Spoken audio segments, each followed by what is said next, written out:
Dalam hidup ini, kita tentu nggak sendiri. Kita pasti akan berinteraksi dengan banyak orang, entah itu teman, saudara, ataupun pasangan kita. Pada situasi tertentu, kita pasti pernah merasa baper dan tersinggung dengan mereka. Namun kita tidak bisa mengontrolnya. Nah, pada video ini, saya akan menyampaikan informasi kepada teman-teman bagaimana menjadikan diri agar tidak mudah baper dan tersinggung. Pertama, penuhi diri dengan energi positif.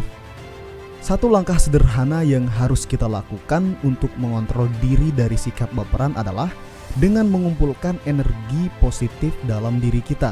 Artinya, kita harus sadar bahwa sifat baper ini itu muncul dari pikiran-pikiran yang negatif. Misalnya, ada dua orang teman yang berbicara di samping kita. Nah, secara tidak sadar, salah satu di antara mereka itu menoleh ke arah kita sambil berbicara dengan suara yang kecil. Pada posisi seperti itu, munculkanlah pikiran yang positif.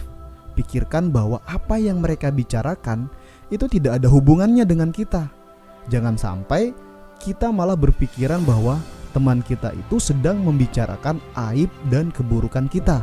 Tentu saja itu tidak baik, sebab kita belum tahu pasti apa yang benar-benar mereka bicarakan. Ataupun misalkan contoh lain, katakan saja ada salah seorang yang melihat kita kemudian tersenyum. Jangan sampai kita berpikiran bahwa dia suka dengan kita. Bisa jadi dia tersenyum mungkin karena karakter dia yang ramah dan suka menyapa. Jadi intinya dalam setiap interaksi kita dengan orang lain, itu utamakan pikiran positif. Kedua, berpikir sebelum bertindak. Poin yang kedua ini sebenarnya hampir sama dengan poin yang pertama.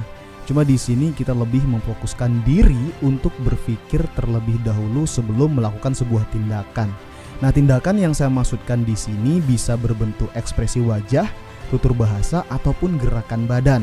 Intinya, jika persepsi kita terhadap orang lain masih belum pasti, kita harus profesional, bersikap seolah-olah biasa saja. Tentunya kita akan bisa seperti itu asalkan kita selalu berpikir dengan matang dulu sebelum melakukan sebuah tindakan. Ketiga, jalani hidup apa adanya. Artinya jangan terlalu peduli dengan hal-hal yang tidak penting di sekitar kita. Jangan pedulikan orang-orang yang mungkin berniat menjatuhkan kita, mungkin saja dengan cara menghina. Jadi fokus saja ke depan. Toh juga kalau kita terlalu asik mengurusi mereka, lama-lama akan banyak pekerjaan kita yang terbengkalai, sebab kita hanya fokus pada hal sepele itu saja. Tetap jalani hidup apa adanya. Apapun kata orang, yang terpenting jika menurut kita itu baik, maka lakukanlah. Kemudian yang keempat atau yang terakhir yaitu adalah sibukkan diri dengan kegiatan positif. Jadi selama masih banyak pekerjaan baik yang bisa dilakukan, ya lakukan saja. Jangan kebanyakan menghayal ataupun merenung, sebab itu akan membuat kita semakin baper dan sensitif. Coba perhatikan orang yang berhasil di luar sana.